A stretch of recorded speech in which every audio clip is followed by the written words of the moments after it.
She's still inside you.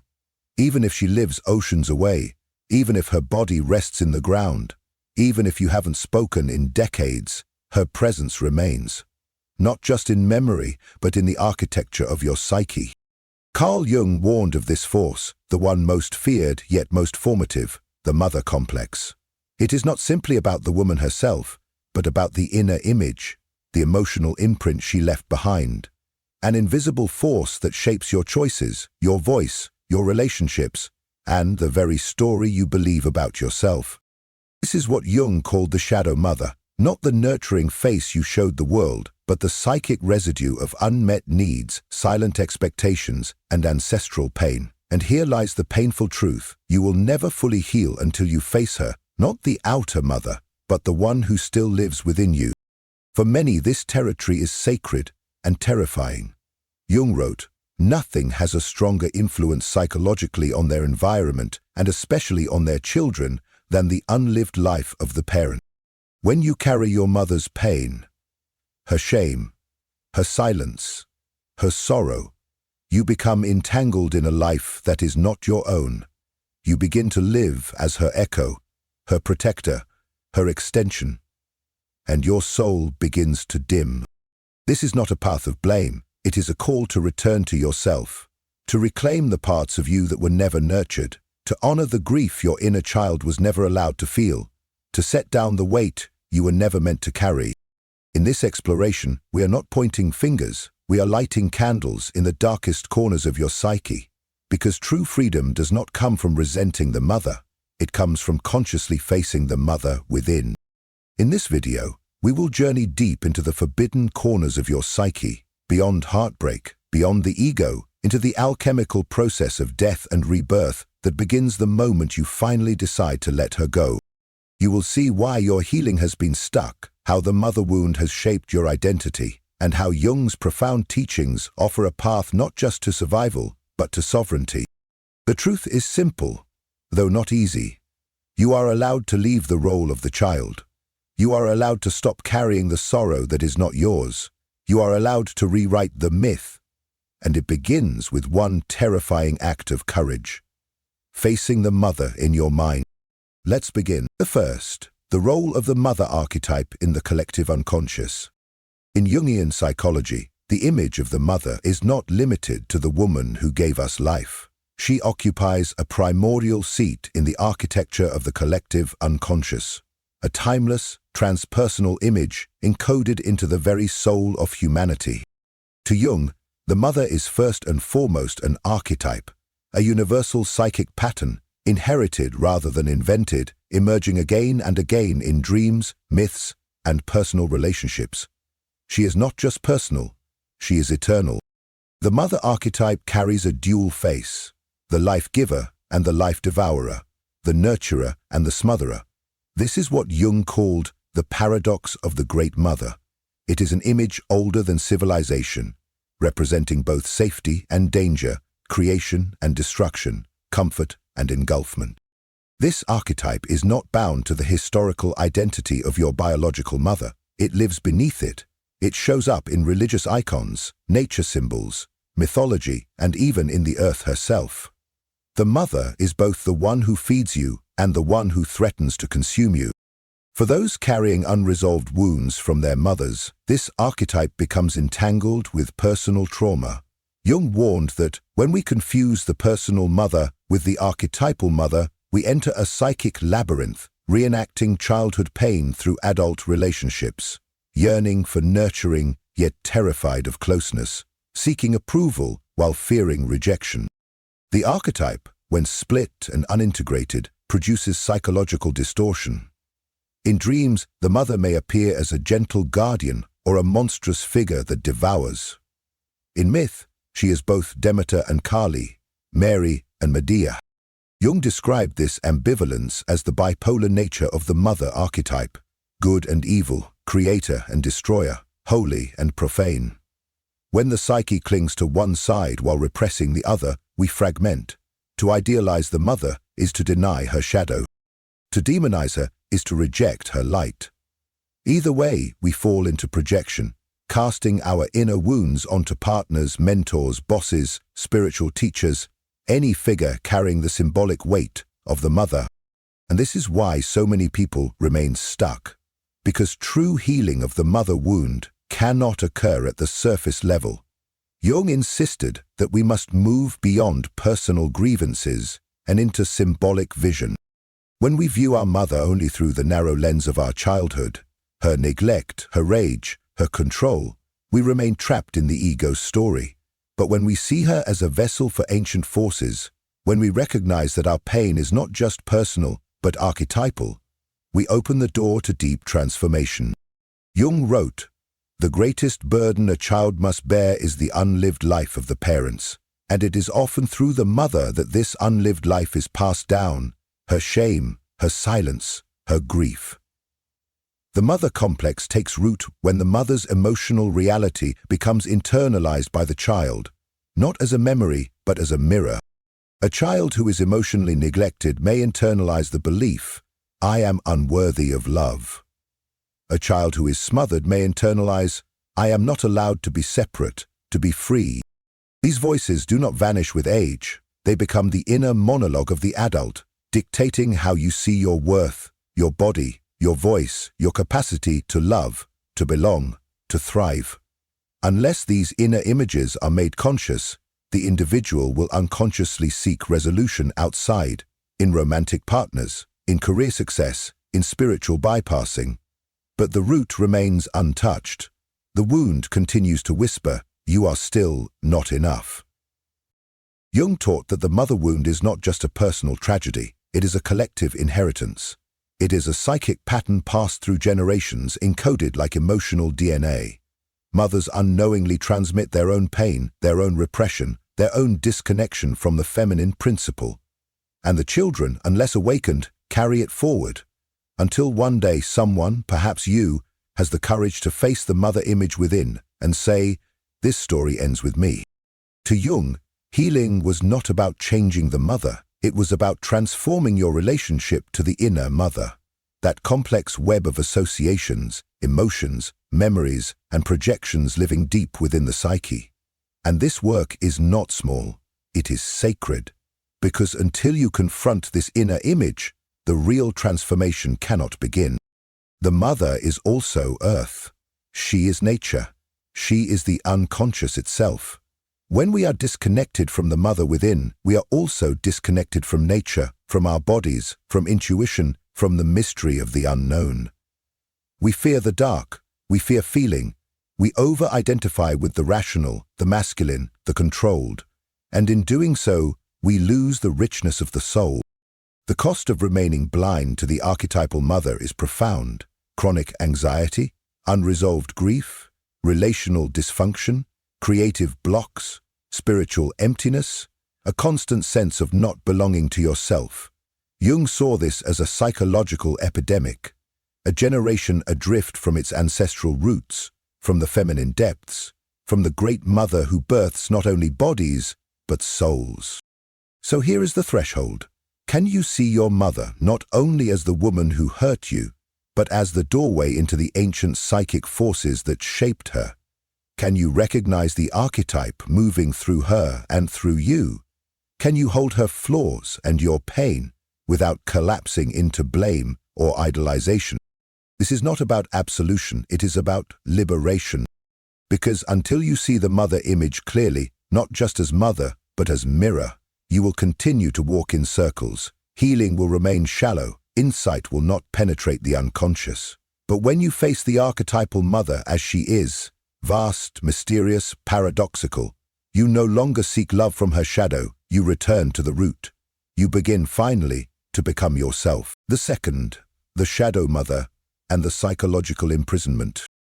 In Jungian psychology, the shadow mother is one of the most feared and misunderstood inner forces. Unlike the nurturing aspect of the maternal archetype, she is not the mother who protects, nourishes, or guides. She is the one who consumes. She appears in dreams, myths, and the quiet despair of adulthood as the force that clings, suffocates, manipulates, and inhibits the growth of the soul. Jung observed that this devouring aspect is not an anomaly. It is an inescapable pole of the archetype itself. The Great Mother births and devours. She creates and she withholds. And when this aspect is not faced consciously, it becomes a psychic prison from which the ego cannot escape. The Shadow Mother shows up in mythology as Demeter refusing to release Persephone, as dragons guarding sacred treasure, as goddesses who swallow their offspring. Psychologically, she emerges when maternal energy overreaches its natural bounds, when love becomes control, when protection becomes possessiveness, when care disguises dependency. In these moments, the child feels not held but consumed. And yet, because the energy is wrapped in maternal language, "I just want what's best for you," the child cannot name the betrayal. The soul collapses inward, silently absorbing the belief, "My freedom is abandonment, my autonomy is betrayal." As Jung wrote, this force rarely enters consciousness in obvious ways. Its grip is subtle, hidden beneath layers of conditioning and inherited guilt. In adult life, it may appear as crippling self-doubt, a persistent inner critic that echoes the mother's voice. It may show up as the inability to feel safe when independent, the reflexive fear of disappointing others, or the unconscious attraction to romantic partners who control, diminish, or suffocate, mirroring the emotional terrain of the mother wound. It is the guilt that arises the moment you try to set a boundary, speak your truth, or walk away from dysfunction. The Shadow Mother whispers, "You are ungrateful, you are bad, you are selfish." This is psychological infantilization, a state Jung warned against, where the ego remains small and dependent, physically adult, but emotionally tethered to the mother's expectations. You may move cities, change your name, live across oceans, and still hear her voice in your head. Before you speak, before you act, before you dare to live. This is not about physical distance. It is about energetic entanglement. The ego remains a child, orbiting the mother's gravity, terrified to step out of line. Jung once said that the psyche prefers the known hell to the unknown heaven, and the Shadow Mother is that hell, familiar, predictable, falsely comforting. People stay in toxic dynamics not because they enjoy suffering, but because suffering preserves the psychic bond. Pain becomes loyalty. Self-betrayal becomes love. And until this pattern is made conscious, individuals will continue recreating the same conditions, believing they are choosing freely, when in fact they are acting out the myth of the devouring mother. And what is the mother's most powerful tool? Guilt. Not the healthy guilt that corrects moral failure, but a primordial guilt, an inherited, irrational fear that to separate is to die. Jung described this as the psychic leash, forged not from logic, but from archetypal fear. I am bad if I walk away. I am betraying her if I become myself. This guilt is ancient. It speaks to the terror of exile, the primal fear of losing the container of life itself. And, under its weight, many remain frozen, sabotaging joy, suppressing truth, collapsing before every act of self-assertion. But paradoxically, Jung taught that the Shadow Mother is not just the jailer. She is also the gatekeeper of the soul. She is the dragon that guards the gold, the monster you must face to retrieve your own name. The pain she causes is not meaningless. It is an initiation. In myth, the hero must confront her not to destroy her, but to reclaim what she holds hostage, the right to exist, to feel, to create, to choose. Integration, not annihilation, is the task. To do this, Jung encouraged active imagination, a conscious inner dialogue with the devouring mother within. You visualize her, you speak to her, you express the rage, the sorrow, the betrayal. You let the abandoned child speak, you let her speak. You come face to face, not with evil, but with a wounded archetypal force, distorted by generations of fear, shame, and unlived longing. And when this process is done sincerely, something shifts. The mother loses her grip. The inner child begins to stand. The psyche begins to remember that it belongs to itself. This confrontation is a psychological death and rebirth, the death of the dependent child, the birth of the sovereign adult. Jung warned that this phase is often accompanied by a collapse, depression, emptiness, grief. But this crumbling is sacred. It is the dismantling of inherited illusion. The ego feels naked, but for the first time, it is real, and it is from this darkness that light can return, not borrowed light, but the soul's own fire. So let us be clear, the shadow mother is not your enemy. She is your threshold. She is the terrible teacher, the fierce face of the feminine that demands you awaken. And when you dare to confront her, not to blame her, but to reclaim yourself, you open the door to freedom. You begin to live not as a child trying to please, but as an adult who chooses. You rise, not in defiance of the mother, but in honor of what she could never complete. This is not just personal healing. This is ancestral liberation, a breaking of the psychic chain, a return to the soul. And for those who walk this path, the reward is not ease, but wholeness. The rarest and most powerful gift of all. The third, the internal mother, the silent dictator within. Within the vast architecture of the unconscious, one psychic force reigns with eerie quietness and commanding power. The internal mother. She does not shout, but she governs. She does not strike, yet she shapes. Jung described this inner figure as the internalized mother Imago, a psychic echo of the maternal presence embedded so deeply in the unconscious that it often evades the light of awareness for a lifetime. Even when the biological mother is long gone, through death, distance, or estrangement, the inner mother lives on. And not as memory alone, but as a living, autonomous complex, silently scripting how we think, feel, choose, and relate. She becomes the invisible monarch of the inner kingdom, whispering into the soul of the adult what the child once absorbed without question. From our very first breath, the mother, or the one who stood in her place, became the mirror through which we glimpsed our first sense of self. Through her gaze, her tone, her embrace or her withdrawal, we learned whether we were welcome in the world or merely tolerated.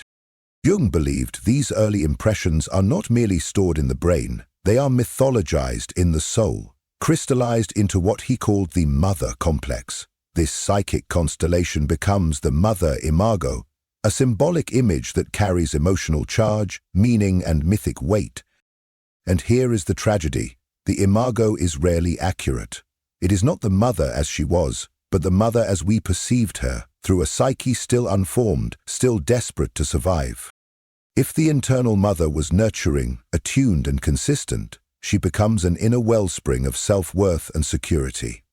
But if she was absent, rejecting, critical, or enmeshing, she becomes a silent saboteur, a force that, though unseen, conditions every relationship, every risk, every dream.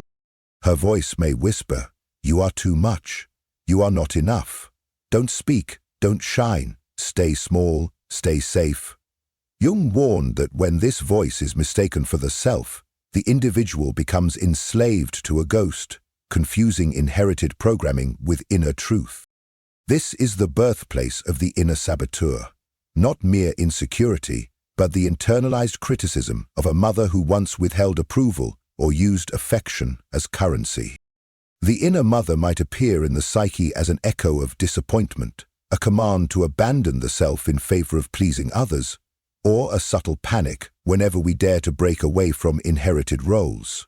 Her voice arises during moments of expansion, like a hand pulling us back into the familiar prison of self-doubt.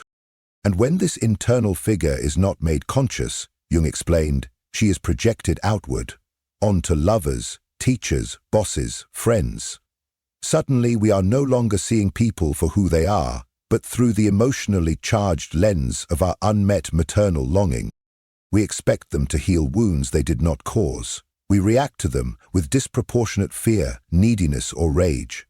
We chase the fantasy of being chosen, nurtured, or validated, while unconsciously attracting partners who replicate the very emotional dynamics we are trying to escape. The negative mother unintegrated becomes a filter on reality, and the result is confusion, disillusionment, and emotional repetition. In its most destructive form, the internal mother becomes a psychic vampire, not metaphorically, but energetically. She drains our vitality, she suppresses our instincts, she clouds our creative fire. This manifests as chronic exhaustion, emotional flatness, a fear of choosing boldly, or an inability to make decisions without guilt. The individual feels frozen, alive, yet estranged from life. Jung saw this as a possession, a kind of inner colonization, where the soul is no longer sovereign, but governed by a frozen image from the past.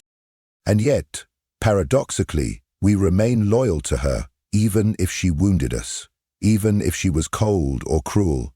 The psyche clings to the image, hoping that if we just stay small enough, obedient enough, wounded enough, we might finally win her love.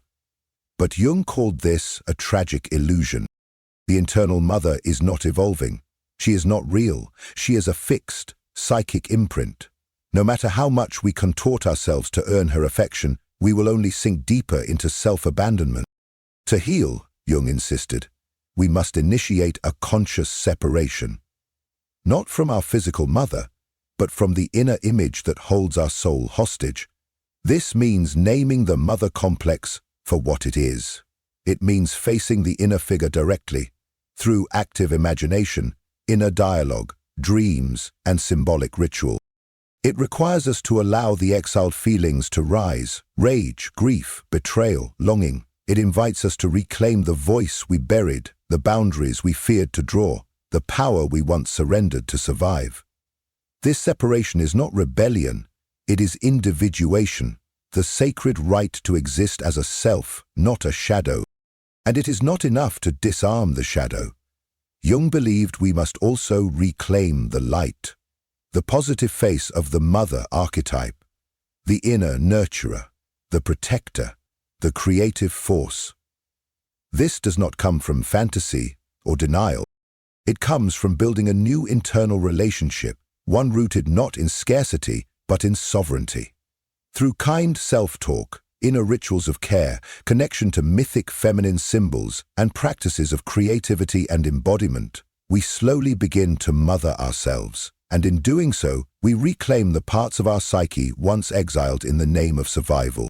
Jung wrote, "We do not become enlightened by imagining figures of light, but by making the darkness conscious." In the realm of the mother complex, that darkness lives in the internal mother, the silent dictator, the inherited voice, the ancestral wound. And until we face her, not with hatred, but with clarity, we remain bound.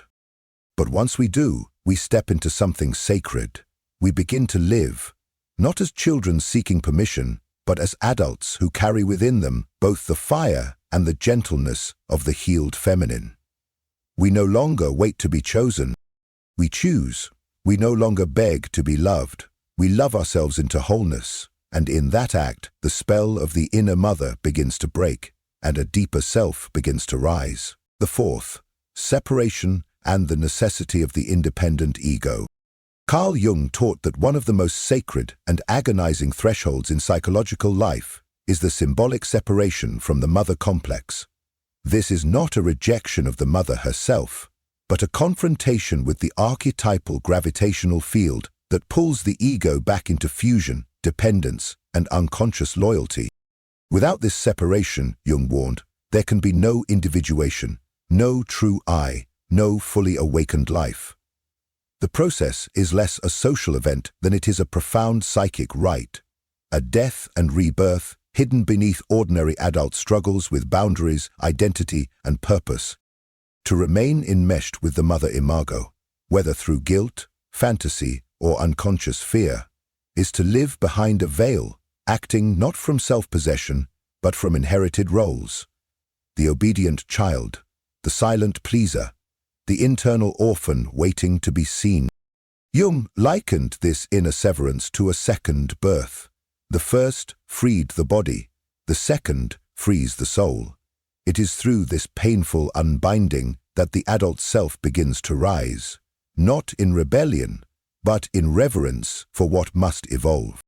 Yet, many resist this rite. The separation, while essential, is met with terror.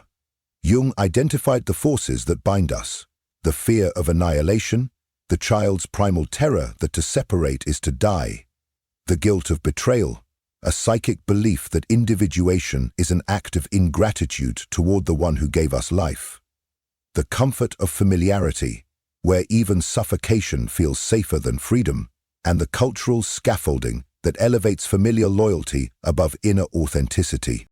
These are not mere neuroses, Jung emphasized. They are ancient archetypal currents in the collective unconscious, forces that every human must face if they are to become whole. When separation is avoided, the consequences are profound. The child archetype hijacks the adult ego. Beneath the surface of polished lives and high-functioning roles lies an inner child, unseen and unhealed, still pleading for permission to be real. These individuals live in adult bodies, but cannot claim their inner authority. They hesitate before action, defer decisions, suppress desires, and fear failure not for what it is, but for what it might say to the lingering mother in the mind. In Jung's eyes, this was not immaturity, it was psychic captivity. True separation is the hero's journey. It is the descent into the unconscious forest, the confrontation with the dragon of the mother's shadow, the protector who becomes jailer, the giver who becomes devourer. The path is littered with grief, confusion, rage, and the aching silence of ancestral memory. But to refuse this call is to live a life dictated not by soul, but by avoidance. The one who delays this journey risks existential despair, unknowingly repeating the unresolved drama of the mother complex in every partner, every job, every unmet longing. The ego must die for the self to rise. Jung described this moment as a psychological crucifixion, the death of the compliant child, the one who once believed that love could only be earned through suppression. In its place, the sovereign adult is born, not polished, not perfect, but grounded, breathing, willing to meet life as it is. This birth, like all births, is messy, demands mourning. For the childhood never lived, the illusions now shattered, and the longing that must now be faced rather than fed. Yet after death comes emptiness, a silence so wide it terrifies. The void, Jung wrote, is sacred space. It is the vacuum left behind when the mother's voice no longer fills the psyche, and it is dangerous only when we do not fill it ourselves. If we do not claim this space with our own values, desires, and inner voice, the mother's shadow returns, stronger, subtler, and more consuming. This is why separation alone is not enough. It must be followed by creation. The building of a new inner structure, not borrowed, not inherited, but forged from self-awareness. When this happens, when the individual crosses the threshold, the sovereign ego begins to awaken. This is not the inflated ego of superiority, but the stable ego of self-trust, the kind that no longer acts to please or perform, but to express the truth of one's being. It no longer makes decisions out of fear or guilt, but from alignment. It enters relationship not to be saved, but to share. This ego does not seek certainty, it embraces mystery. It does not demand applause, it honors its own voice. And behind this process lies a spiritual truth. Jung saw the break from the mother complex as more than psychological. It is the moment we step out of the known world, the mother as collective, the mother as safety, and step into the wild, sacred territory of the self. The self is not the ego's fantasy, but the deep inner guide, the force that carries our blueprint and dares us to fulfill it. When we separate from the mother complex, we are not turning away from love, we are turning toward truth. And in doing so we begin to live not as followers of scripts, but as co-creators of meaning. Ritual helps this unfold. Jung understood that thresholds must be marked. Whether through art, dreamwork, journaling, or sacred symbolic gestures, we give form to the formless. We declare, the old is over. We speak to the mother in our minds and say, I honor you, but I no longer belong to you, I belong to myself. We build altars not of stone, but of courage, acts of boundary, moments of honesty, breaths taken without fear of punishment. Separation, then, is not betrayal. It is devotion to life. It is the act of becoming a vessel wide enough to hold both the grief of the past and the beauty of what is yet to be. Without it, we circle the same shadows. With it, we begin the walk toward the self. As Jung once said, man's task is to become conscious of the contents that press upward from the unconscious, and in the labyrinth of the mother complex, the first doorway opens through the brave, beautiful act of letting go. The fifth, psychological symptoms of the unhealed mother wound. A depth psychology perspective. Carl Jung once said, "Until you make the unconscious conscious, it will direct your life and you will call it fate." Nowhere is this more apparent than in the silent, corrosive effects of the unhealed mother wound. When the mother complex lies dormant and unexamined, it does not disappear. It metastasizes, weaving itself through every corner of the psyche, subtly shaping one's beliefs, behaviors, emotions, and relationships.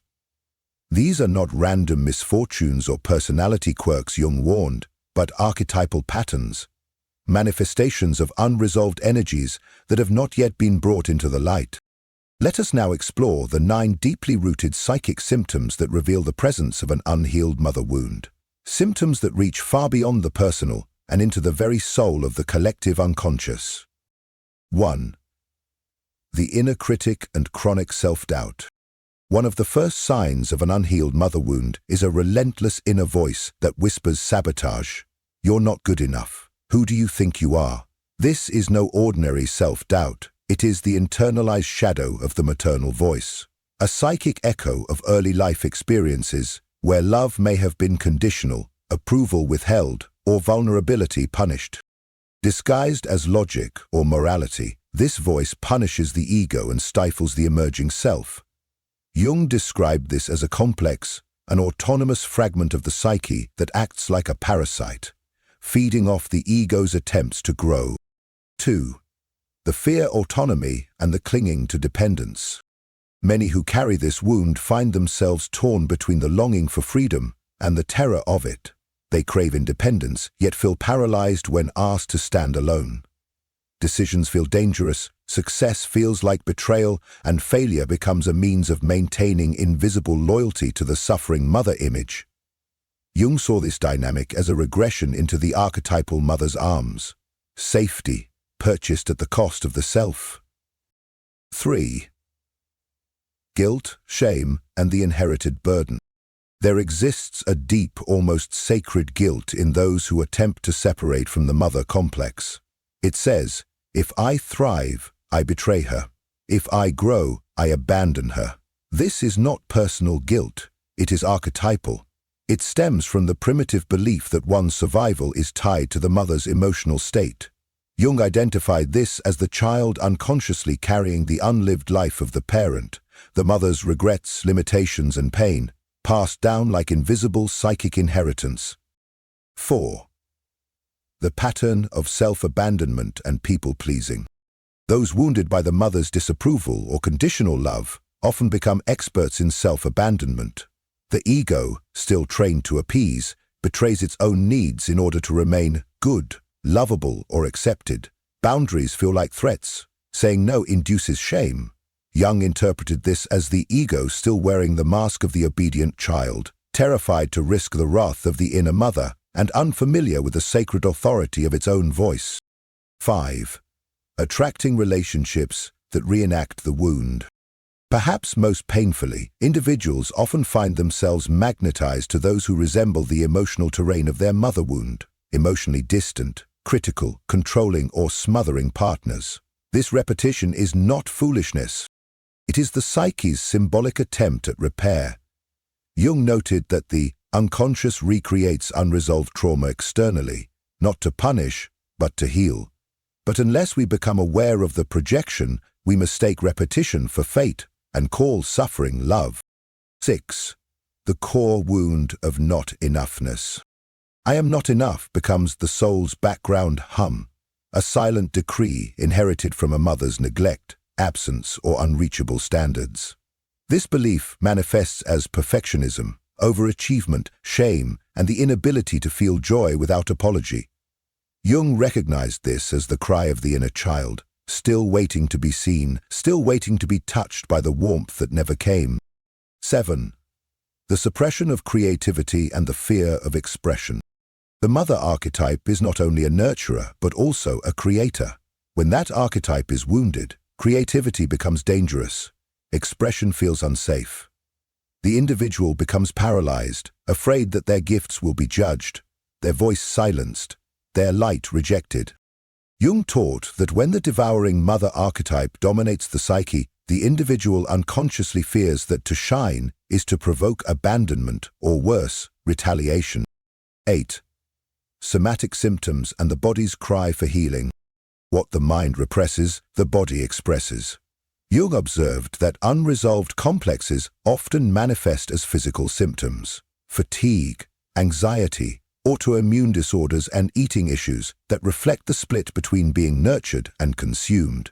These are not random ailments. They are the body's symbolic language, asking for reconciliation between the wounded ego and the forgotten inner child. 9. Spiritual alienation and existential emptiness. At the center of the unhealed mother wound lies a void, a hollowness where connection to the feminine principle, the Great Mother, has been severed. The individual may feel spiritually orphaned, forever searching for something they cannot name. They chase approval, success, or ecstasy, but nothing satisfies. Jung saw this as the soul's hunger for reconnection with the archetypal mother, the lost source of life, wisdom, and inner belonging. Final reflection for Part 5. The symptoms of the mother wound are not signs of personal weakness. They are messages.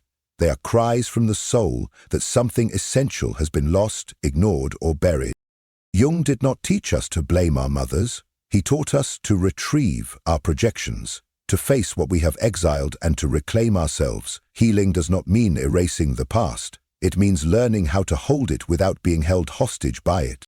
Until you make the unconscious conscious, it will direct your life and you will call it fate. In the realm of the mother wound, this is not a metaphor, it is a map. And the path begins not with blame, but with awareness. Not with rebellion, but with reclamation. The child who was never seen must now become the adult who chooses to see themselves. That is where healing begins. That is where freedom is born. The 6th. Embracing the shadow mother, a ritual of inner transformation.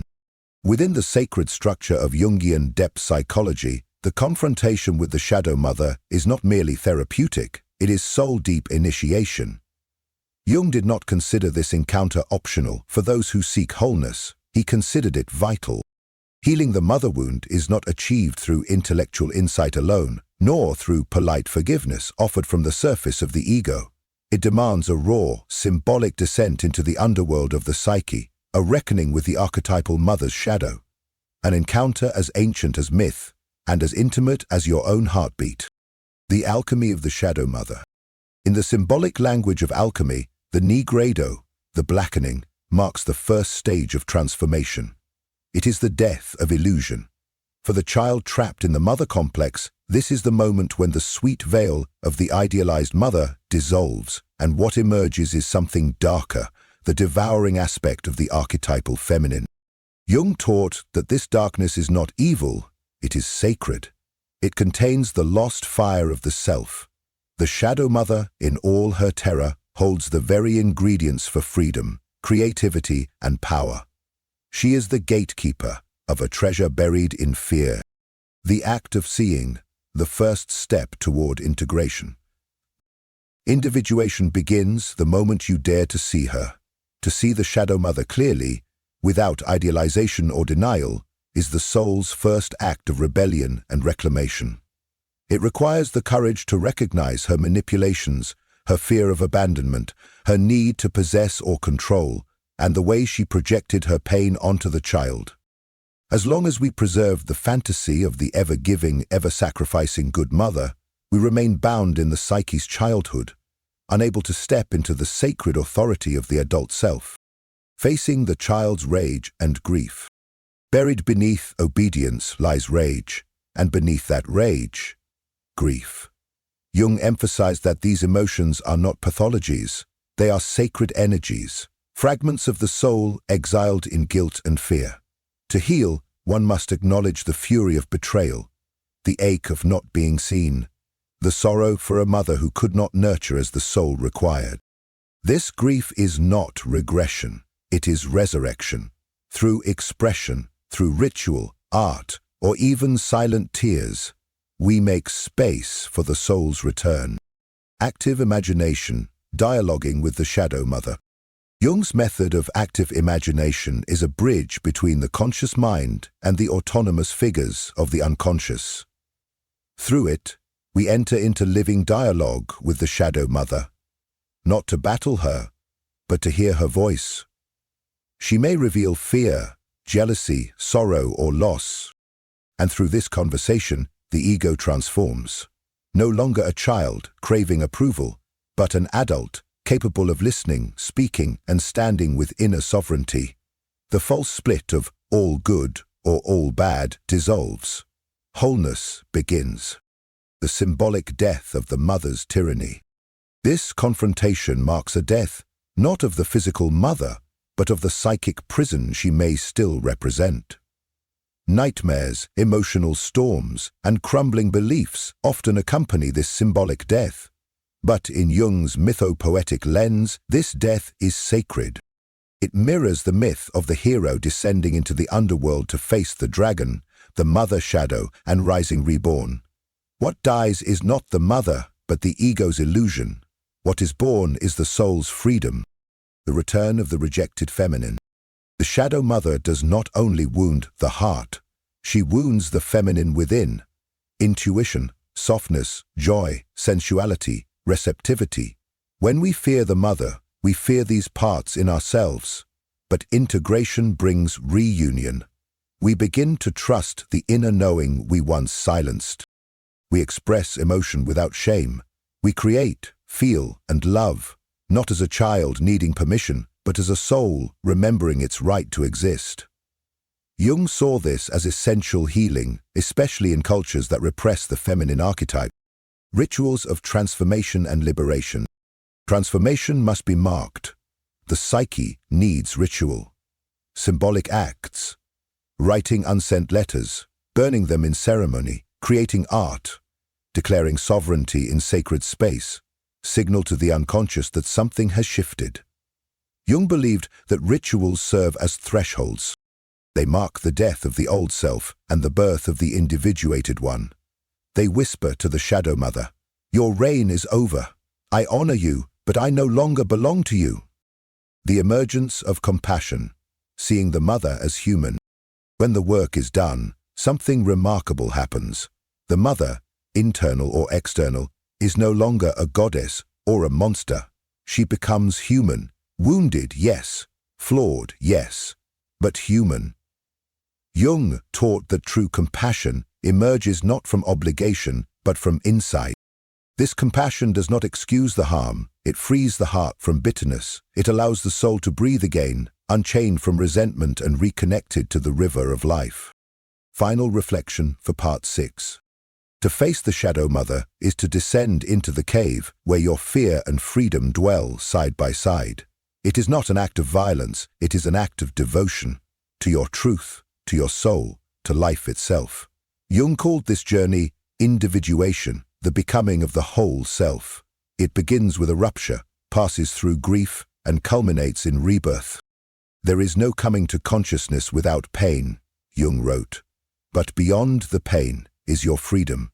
The freedom to live, not in reaction to the past, but in service to the self. The freedom to love, not from lack, but from fullness.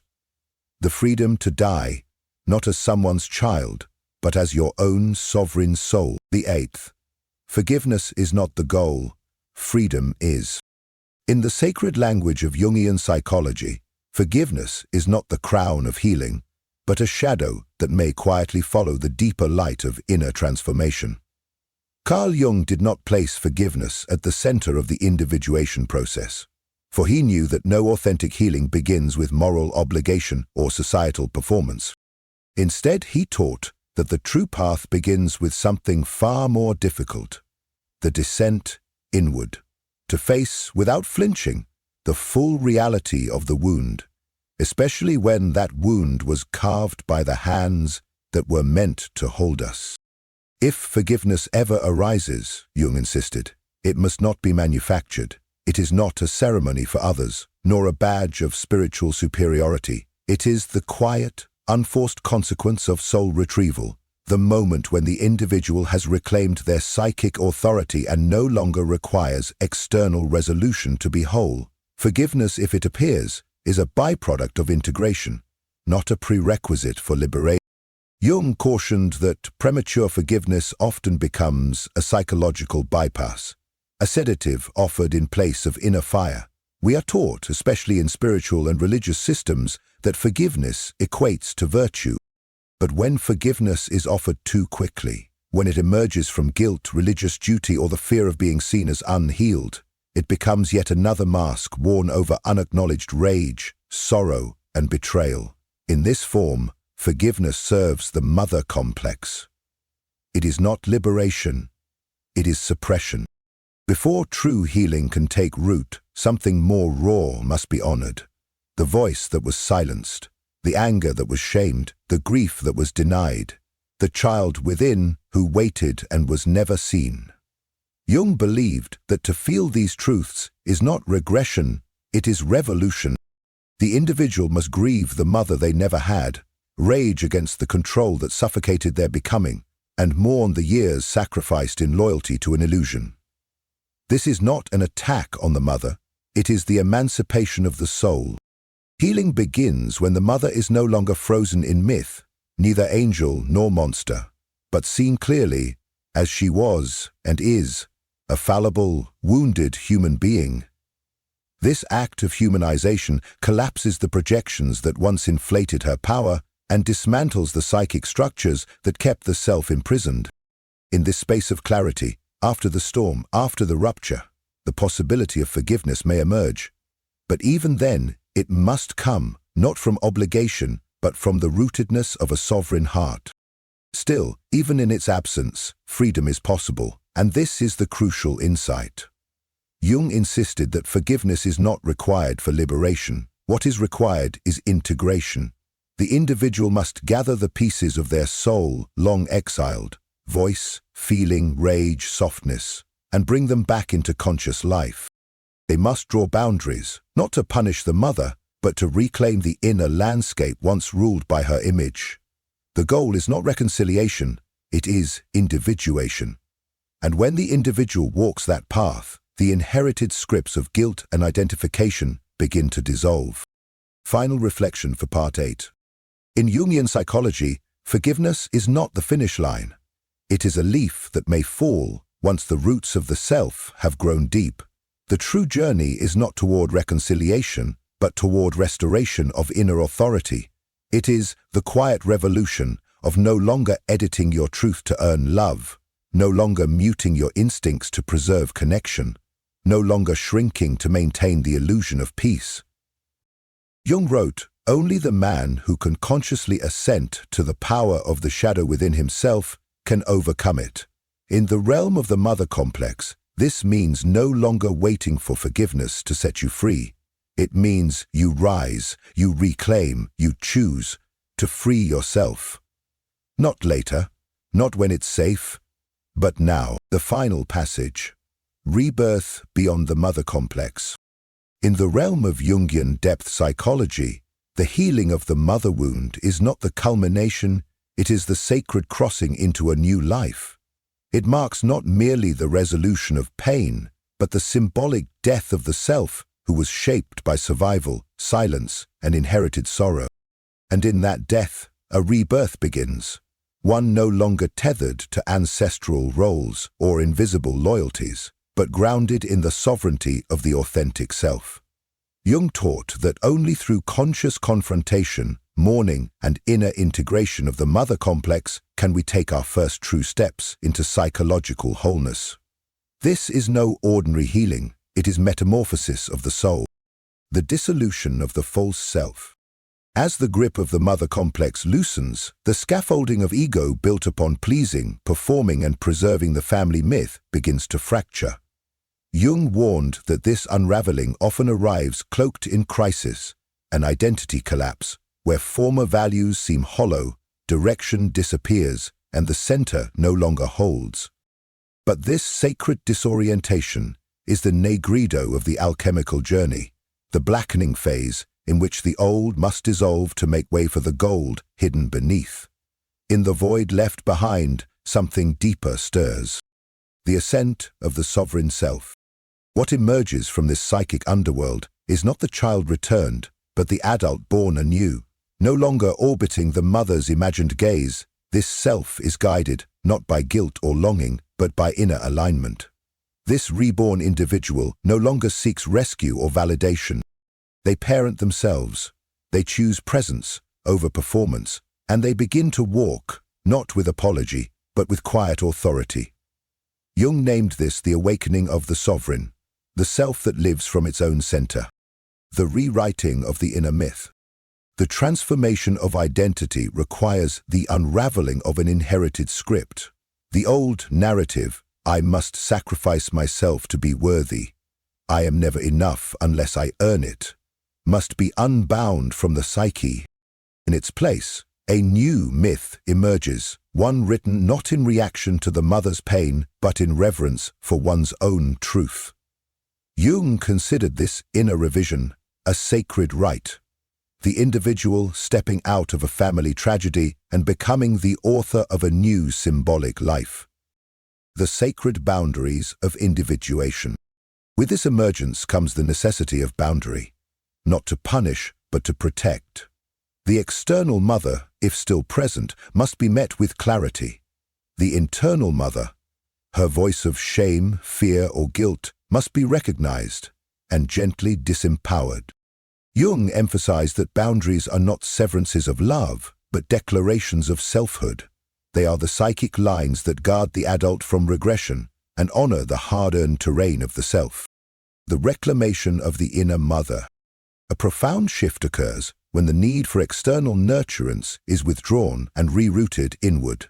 Here, the archetypal inner mother is reclaimed, not as the voice of judgment, but as the whisper of intuition, softness, and care. Self-parenting becomes a living ritual. Rest becomes sacred. Emotion is honored without apology. Jung understood this as the reintegration of the feminine principle, where being is no longer seen as weakness, but as wisdom in motion. The rebirth of creative life. Once freed from the mother's unconscious dominion, the soul begins to flower again. The creative force, long paralyzed by fear of rejection, begins to move. It may come as words, visions, touch, or movement. Jung believed this creative renewal was not decoration, but evidence that individuation is taking root. For to create is to claim authorship of your life, to act, not from wounding, but from wonder, returning whole to the world. Jung taught that individuation is never self-centered. It prepares the individual to return to the collective, not as a fractured child seeking healing from others, but as an adult who can offer presence, wisdom, and love. Relationships transform. They are no longer reenactments of loss, but vessels of reciprocity. Purpose becomes a channel, not for approval, but for contribution. This is the matured self, standing in the world without shame, breaking the spell for future generations. Perhaps most miraculously, Jung saw the healing of the mother wound as a transgenerational act. To confront and integrate it is to interrupt the ancestral pattern. No longer is the mother's pain unconsciously passed on. Instead, the healed individual becomes a conscious ancestor, one who returns not to rescue the mother, but to redeem the line. This is the deeper offering, to be the one who ends the spell and births a new legacy of wholeness, creativity, and freedom. Final reflection.